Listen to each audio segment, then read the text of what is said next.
event is organized in the form of a seminar to facilitate an informed discussion on this long-term conflict. This event is organized by the MITS Scholars Forum, a collective of PhD students to come together to encourage dialogue and discussions of various topics of interest. And this is our first public event, so thank you so much to all of you for, especially to the speakers for accepting our invitation, and to all of you for showing up for this event.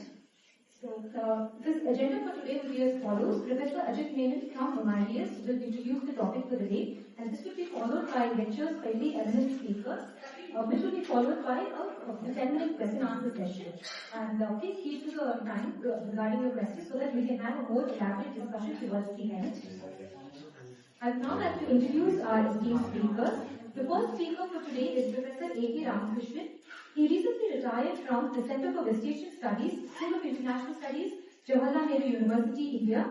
Earlier, he was Professor and Director of Center for West Asian Studies, Jamia Millia Islamia, New Delhi, and School of International Relations and Politics, Mahatma Gandhi University, Kottayam, Kerala. He was a distinguished international scholar at Buckler University, USA, and a visiting professor at Alema Tabatabai University in Tehran, Iran. He was also Erasmus visiting professor at Universitat Pompeu Fabra, Barcelona, Spain. He was also an visiting professor at Kaunas Technical University, Kaunas, Lithuania, and Freie University in Berlin, in Germany. Areas of his interest include West Asian studies, theories of international relations, gender, and post-colonialism. Professor Ramakrishnan has published widely in English and Malayalam. His books include U.S. Perceptions of Iran, Approaches and Policies, and the co-edited volume Society and Change in the Contemporary Gulf. Today he will deliver a talk on Palestine, a decolonial perspective. Thank you so much, Professor, for being here. The next speaker for today is Dr. Stanley Johnny. He will be joining us soon. He is the International Affairs Editor with The Hindu. He holds a PhD in International Studies from the Center for West Asian Studies, JNU, New Delhi. He anchors the paper's international coverage, besides writing editorials, op-eds, and other reportage. He has been writing on geopolitics and Indian foreign policy for over a decade and has reported from different parts of the world. His first book, The ISIS Caliphate, From Syria to the Doorsteps of India, was brought out by Bloomsbury in 2018, and the second book, The Comrades and the Mullahs, China, Afghanistan, and the New Asian Geopolitics, was published by HarperCollins. He is a visiting lecturer at Priya University, Andhra Pradesh, and an adjunct faculty member at Asian College of Journalism, Chennai, and a visiting fellow at Kerala University in Thiruvananthapuram. His third book, Original Sin, History in Palestine and the Revenge of Old West Asia, will be out later this year.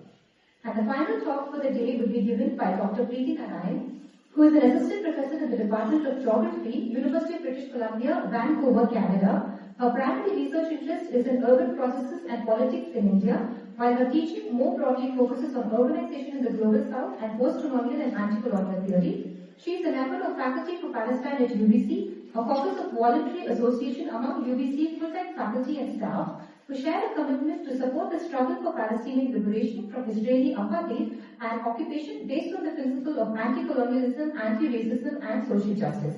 I welcome each of our guests and thank them for accepting our invitation. I now call upon Professor Ajit Menon to speak on the topic for the day.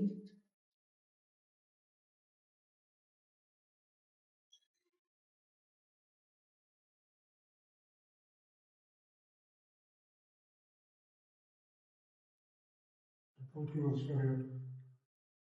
Okay, it's good to see a big crowd. Let me start by congratulating the students at MITS for organizing this, I think, important seminar on the Palestine question, and the director, who I don't think is here, Professor Suresh Babu, for facilitating this. Personally, I've had the feeling that public institutions over the last many years have tended to shy away from having discussions about topics which are deemed to be too controversial or too political. So I'm happy to see that we're having this discussion here, though, of course, this can also be considered both too controversial and too political. My brief today is to introduce this seminar, and I should confess at the outset that I have no professional experience on the Palestinian question per se to be doing this. But when I was a school kid, it was a long time ago, in the early 80s, I did write an extended essay on the recognition of the Palestinian Liberation Organization at that time under the leadership of Yasser Arafat. This was an extended essay as part of the International Baccalaureate which I was doing in school. And thus I have had a strong emotional connection with the Palestinian question since that time, and whenever possible, trying to stand in solidarity with the Palestinian people. Now, to contextualize this, I'm going to go back a little bit into history, but not the history of Palestine, because Professor Ramakrishnan, I'm sure, is much more eruditely going to talk about that than I possibly could. But I'm going to try to draw from the history of political struggle, and more specifically from the anti-apartheid movement that took place in the mid-80s to the late 80s in Western university campuses again, to try to reflect on the Palestinian question and the Palestinian struggle and the movements that we witnessed taking place in these same universities between 2023 and the present. So I happened to be a student in the US in the mid-1980s, and it was quite an exciting time to be there, in the sense that politically there was a lot of political activism around the question of the anti-apartheid struggle. So if you traveled across college campuses at that time, you would see shanty towns symbolic of the state of black South Africa under apartheid erected across most college campuses in the US. It was not only these shanty towns, but there were sit-ins, there were protests, there were demonstrations, and most importantly, I feel, there was excellent political discussion about the anti-apartheid struggle, about the evils of apartheid, about bigger questions such as anti-racism, settler colonialism, decolonization, and so on. What surprised me at that particular juncture was that universities were relatively positive in responding to these movements. I'm not claiming, of course, that apartheid ended because of these student movements, but certainly these student movements did contribute to the end of apartheid. So in the late 80s, 90, President F.W. de Klerk, who was the last president of Afrikaner South Africa, released Nelson Mandela from prison after more than 20 years, talked about the dissolution of the apartheid state, and an interim government was set up, followed by elections in 1994, in which the African National Congress won with a resounding majority, and President Mandela became president.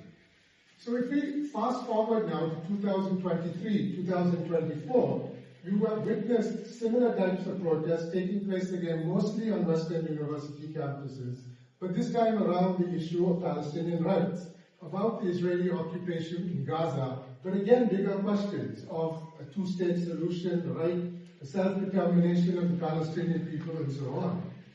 But what strikes me, at least personally, as significantly different this time is the fact that university campuses clamped down much quicker this time than they did in 1980s with regard to the anti-apartheid struggle.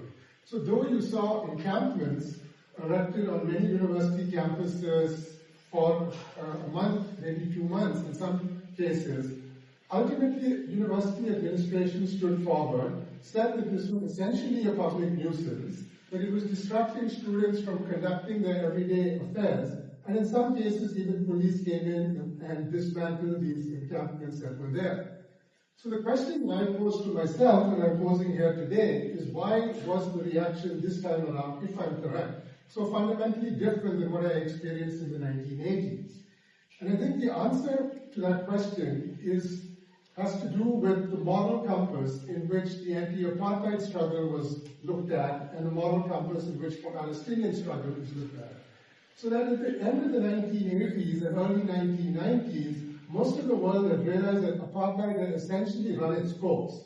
Even the strongest detractors of divestment strategies who did not want universities at that time to divest from investments in companies doing business in South Africa, even they had realized that it was over, basically. Whereas, in the case of the Palestinian struggle, that binary is clearly being complicated in the mainstream. And what I mean by the mainstream is mainstream society, mainstream media, mostly in the West, but to some extent here also. Where when you talk about the Israeli invasion of Palestine, of the Gaza Strip a few months ago, more often than not, you are told about how Israel has the right to self-defense. when you raised the question about the atrocities that have taken place in the Gaza Strip, and I should mention in the occupied West Bank also, you were told that blame it on Hamas. Hamas fights amongst its civilian population, and therefore Israel doesn't really have much option, and there are going to be civilian casualties. And if you dare talk about genocide, then you will definitely see that countries like the United States will say that they need to stand by the state of Israel because, after all, they have always done so. So it is in this context, if I go back again to this extended essay that I wrote in 1984, that most of the things I wrote about in 1984, about a two-state solution, about how the recognition of the PLO could lead to some type of a piece of equality in the Middle East, those same issues that we continue to talk about today, are pretty much in the same situation, unresolved as they are. So it is in that context that I think this seminar is important. I hope the three speakers will be talking about issues that really need to educate us about this issue. We know knowledge is power, many people have said that, and I think therefore we need to understand the history of occupied Palestine in order to be able to take informed positions on what is going on in Gaza and also in the occupied territories. So we need to learn about the Balfour Declaration of 1917, when the British basically decided that a Jewish state would be established in Palestine. We need to know about 1948 and the creation of the State of Israel. We need to know about the Nakba that followed the creation of the State of Israel. We also need to know about the 67 and 73 wars. We need to know about the little rays of hope that existed in the early 90s with the Oslo Accord. And we need to fast forward to today to understand what is actually going on in Gaza. Many people have said that Gaza is essentially the largest open-air prison in the world. It's been blockaded for the last 16, 17 years. And while our attention is on Gaza, in the occupied territories, there's more settler activity under the Netanyahu government, which we also need to pay equal amount of attention to. So I see this seminar essentially as a form of sharing information in the context of recent decisions by the International Court of Justice to at least suggest that what Israel is doing in the Gaza Strip is tantamount to genocide. And also in terms of the fact that the international community, at least on paper, have said that there should be an immediate ceasefire in the Gaza Strip, but that, of course, has not happened. So that is the main purpose of this seminar, I feel. But I would just say, in conclusion, that this cannot be a half-day event, right? We can't stop with the discussion today. This event, what is going on, needs to stay alive in our minds. It's not on our television screen so much anymore, unless you go to Al Jazeera. But the occupation of Gaza is still going on. 2 days ago, if I'm correct, the United States has once again sanctioned the supply of 500-pound bombs to Israel, which they had halted for a period of a month or a month and a half. So we need to keep this issue alive, and I hope that this seminar will be a start to that. So in conclusion, I wish you all a good seminar. I look forward to the presentations and to the discussion. Thank you very much.